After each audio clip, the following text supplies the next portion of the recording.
Bismillahirrahmanirrahim. Assalamualaikum warahmatullahi wabarakatuh.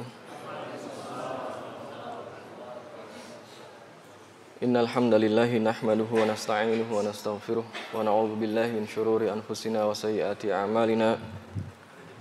May yahdihillahu fala mudilla lahu wa may yudlil fala hadiya lahu. Asyhadu an la ilaha illallah wahdahu la syarika lahu wa asyhadu anna Muhammadan 'abduhu wa rasuluhu la nabiyya ba'dahu.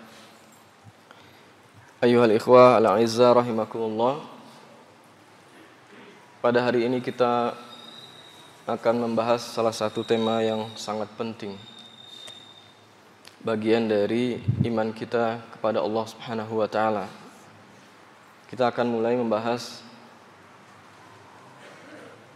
tentang asma dan sifat Allah Subhanahu wa taala. Pada kesempatan kali ini kita akan membahas 4 dari nama-nama Allah Subhanahu wa taala yang husna atau al-asmaul husna. Nama-nama Allah Subhanahu wa taala yang indah, maha indah, dan terkandung di dalamnya serta menunjukkan kemahasempurnaan sifat-sifat Allah Subhanahu wa taala.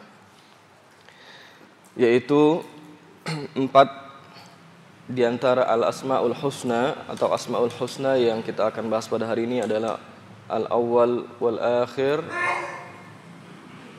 wal zahir wal batin. Allah Subhanahu wa taala adalah al-awwal, al-akhir, al-zahir dan al-batin.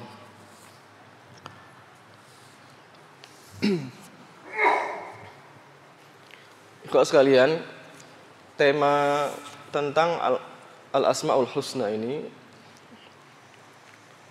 atau pembahasan tentang asma wa sifatullah adalah hal yang sangat urgen dan wajib bagi kita hamba Allah Subhanahu wa taala yang beriman, agar semakin dalam ma'rifah kita kepada Allah taala. Kita mengenal Allah dengan nama-nama dan sifat-sifatnya yang Allah Subhanahu wa taala dan Rasulnya sallallahu alaihi wasallam kabarkan di dalam Al-Qur'an dan hadis Rasulullah sallallahu alaihi wasallam.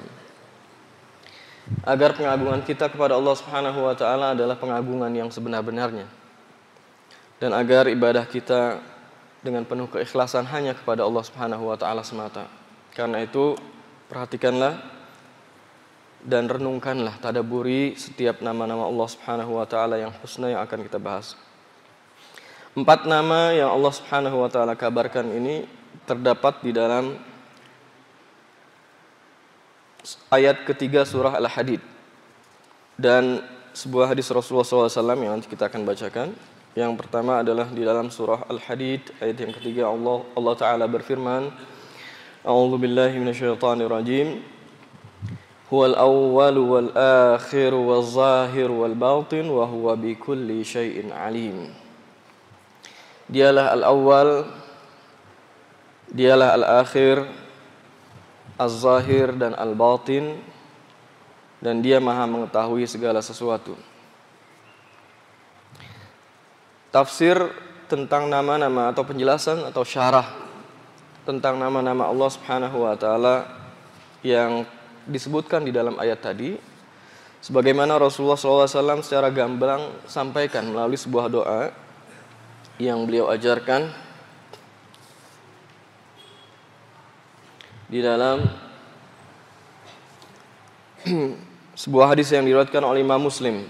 Rasulullah bersabda, Allahumma antal awwal, Allahumma antal awwal, falaysa qablaka syai', wa antal akhir falaysa ba'daka syai', wa antaz zahiru falaysa fawqaka syai', wa antal batin falaysa dunaka syai'.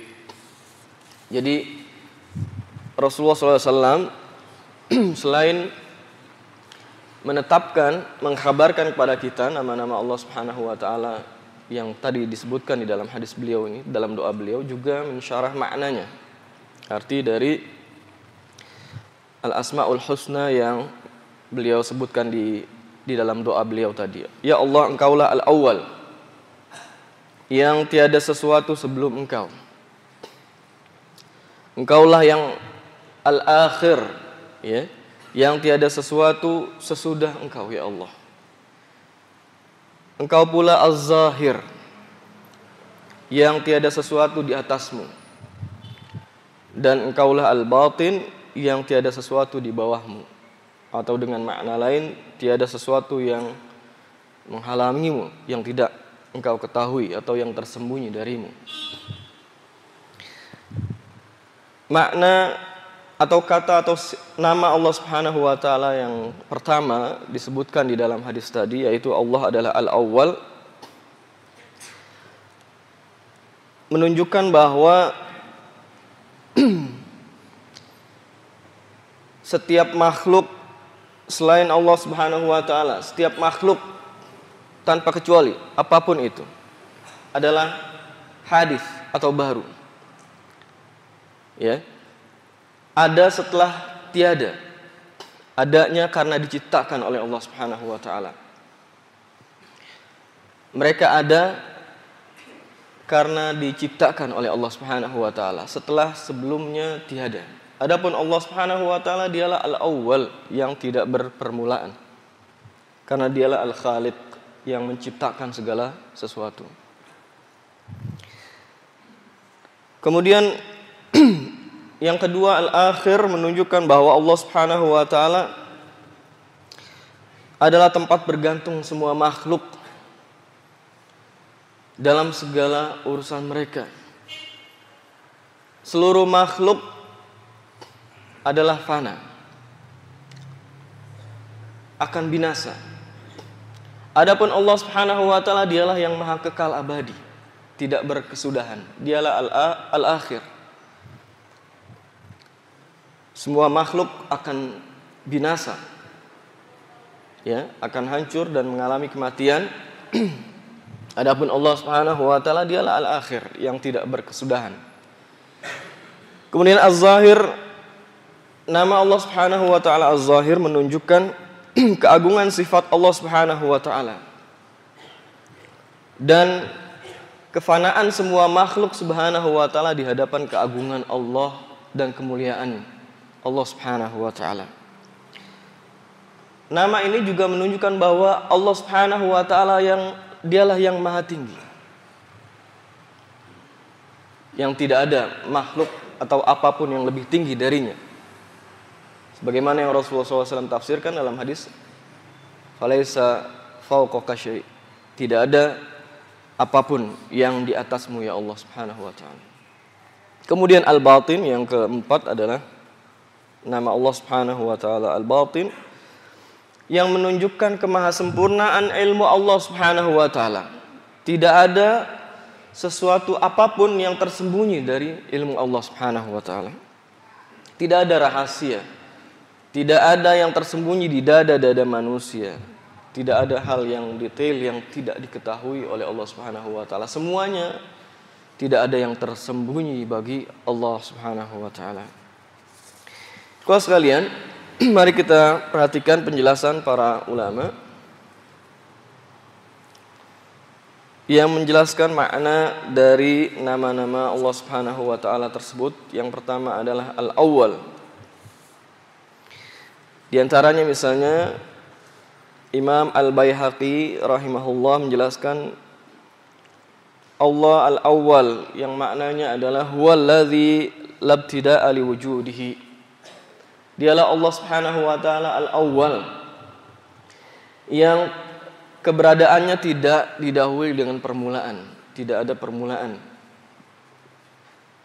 bagi wujud atau keberadaan Allah Subhanahu wa taala. Kemudian makna al-akhir, yang keberadaannya atau wujud Allah Subhanahu wa taala tidak mengalami kesudahan. Ya. Tidak mengalami kesudahan. Dialah al-akhir. Ya. Adapun seluruh makhluk, ya, ada karena diciptakan dan akan berakhir kehidupan mereka. Akan mengalami kematian dan akan mengalami kehancuran. Kemudian Imam Az-Zujaji rahimahullahu taala semakna dengan apa yang dijelaskan oleh Imam Al-Baihaqi tadi. Allah adalah Al-Awwal. Allah Subhanahu wa taala adalah Al-Awwal. Karena memang Dia ada sebelum segala sesuatu. Ya. Dia telah ada sebelum segala sesuatu. Dialah Al-Awwal karena memang Allah taala tidak didahului oleh apapun juga. Dan Dia tidak berpermulaan. Kemudian Allah adalah Al-Akhir karena Dia yang tetap ada ketika segalanya, semua makhluk binasa. Dialah Allah Subhanahu wa taala yang tetap ada ketika segalanya, seluruh makhluk binasa.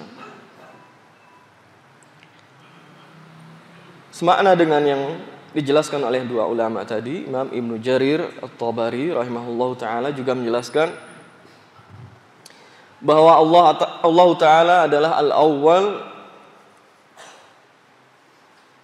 yang telah ada sebelum segala sesuatu. Sebelum seluruh makhluk Allah Subhanahu wa taala adakan, sebelum seluruh makhluk Allah taala ciptakan, Dia Allah taala telah ada tanpa permulaan.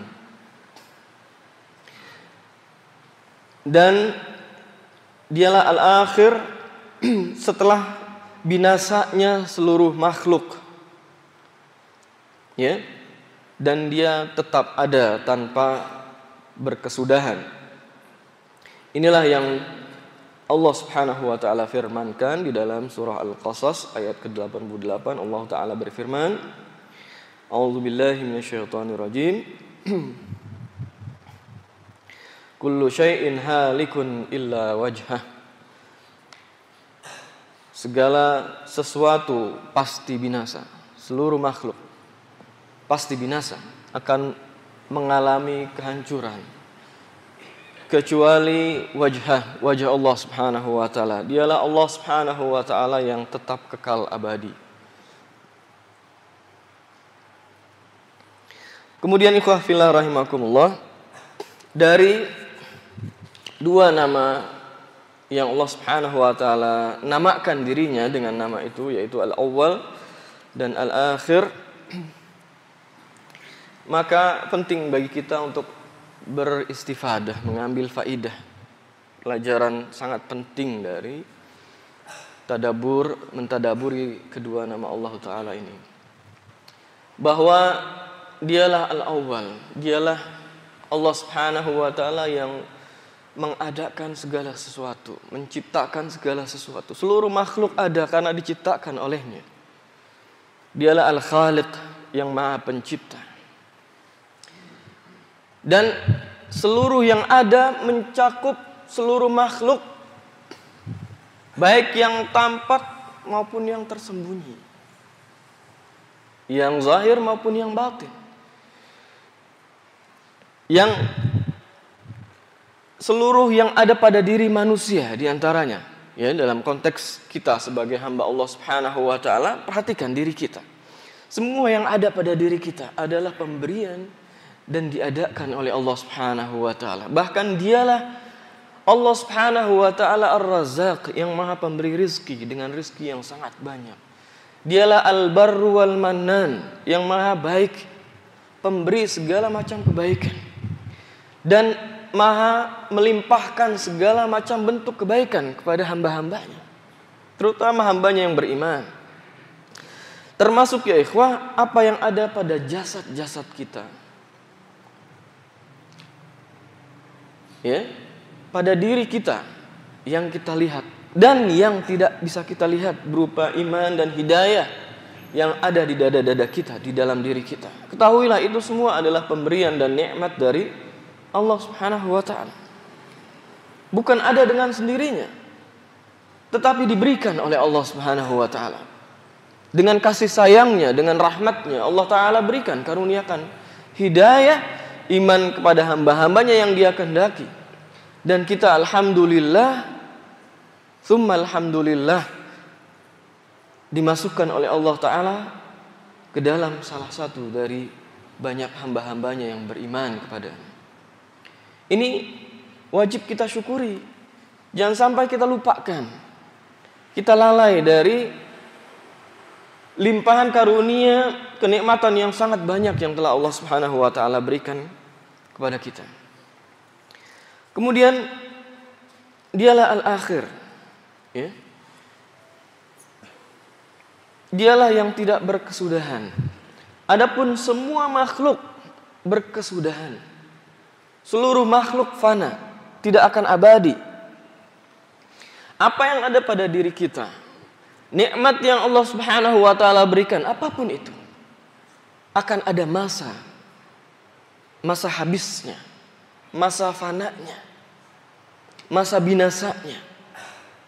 Karena itu tidak pantas kita bersandar kepada makhluk yang tidak kekal, kepada sesuatu yang tidak kekal.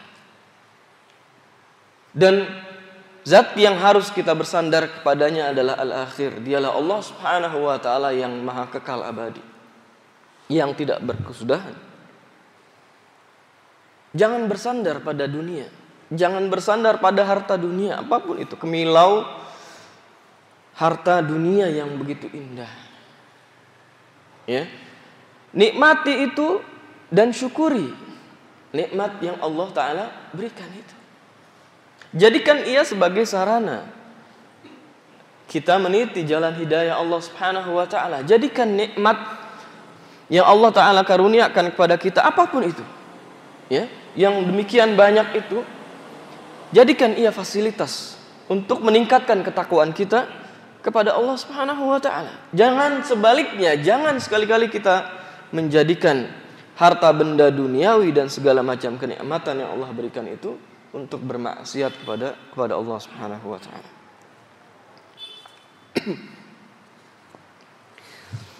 Kemudian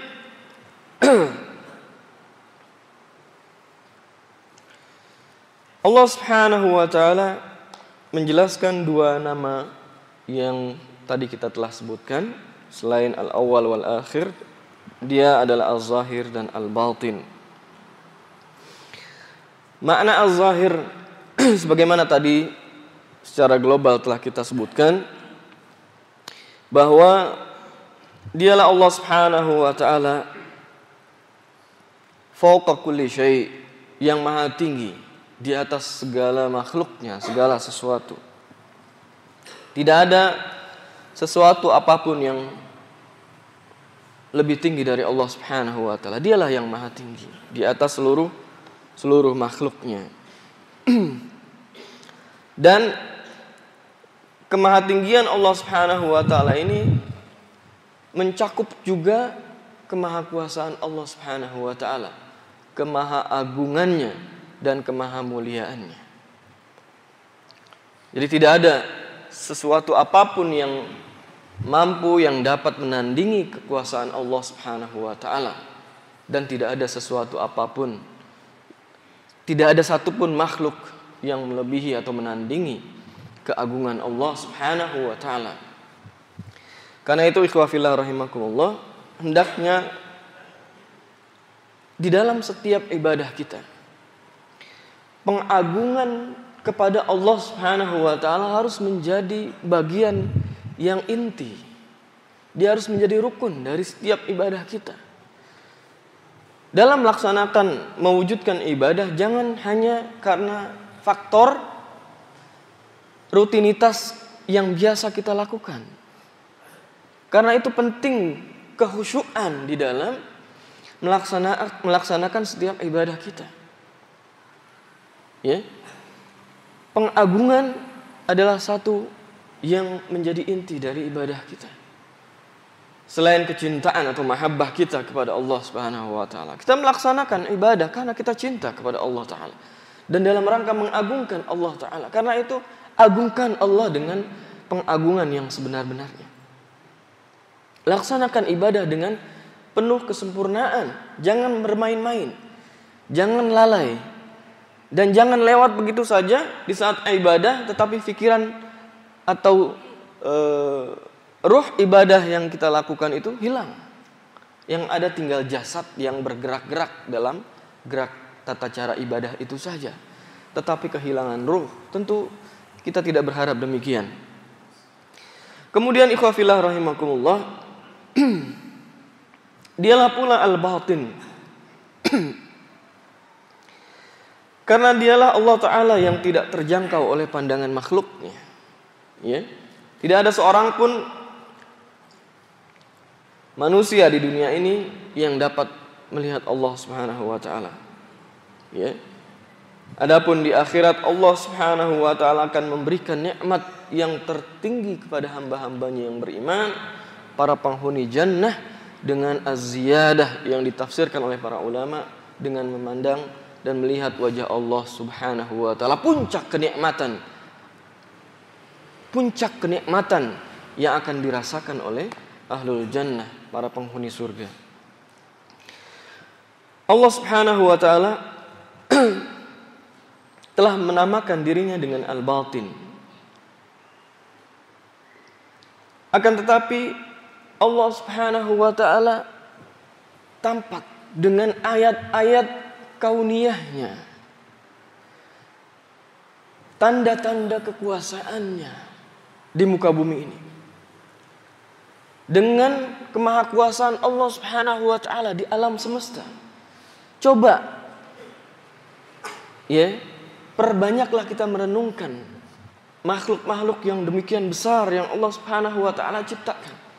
Makhluk yang jauh berlipat kali lipat ukuran fisiknya dengan fisik kita sebagai manusia yang Allah Subhanahu wa Ta'ala telah ciptakan.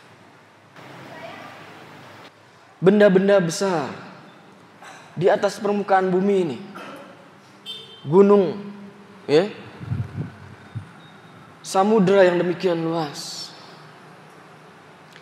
Dan makhluk-makhluk yang memenuhi angkasa raya, bintang gemintang, matahari, bulan, makhluk-makhluk besar yang mereka demikian besar telah Allah ciptakan wujud mereka, tetap mereka tunduk kepada Allah Subhanahu wa Ta'ala. Mereka beredar di garis edar yang telah Allah ciptakan. Dan mereka senantiasa taat melaksanakan ketentuan yang telah Allah Subhanahu wa Ta'ala tentukan. Tidak keluar dari qadar yang telah Allah Subhanahu wa Ta'ala tentukan, kecuali saat yang telah juga Allah tentukan. Demikianlah seharusnya kita renungkan.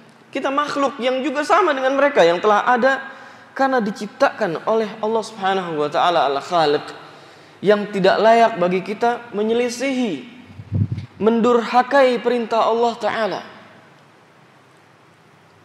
Makhluk-makhluk besar itu taat dengan sepenuhnya kepada Allah Subhanahu wa Ta'ala.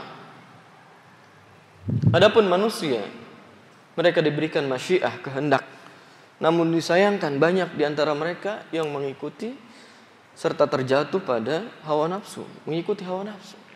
Terjatuh pada kemaksiatan dan menentang bahkan perintah-perintah Allah Subhanahu wa Ta'ala, yang padahal di dalam setiap perintah yang telah Allah Subhanahu wa Ta'ala perintahkan terdapat kebaikan bagi manusia.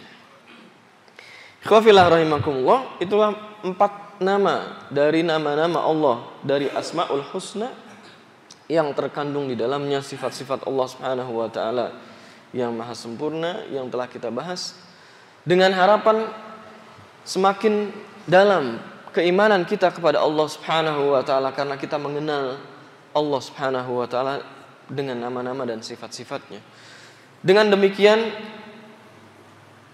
kita wajib mewujudkan ibadah yang sesungguhnya kepada Allah Subhanahu wa Ta'ala dengan penuh keikhlasan dan pengagungan, dengan sebenar-benarnya pengagungan kepada Allah Subhanahu wa Ta'ala. Inilah yang bisa kita bahas dan kaji pada kesempatan hari ini. Semoga Allah Subhanahu wa Ta'ala memberikan hidayah dan taufiknya kepada kita sekalian. Wassallallahu ala nabiyyina Muhammad wa ala alihi wa sahbihi wasallam. Subhanakallahumma wa bihamdik, asyhadu an la ilaha illa anta astaghfiruka wa atubu ilaik. Assalamualaikum warahmatullahi wabarakatuh.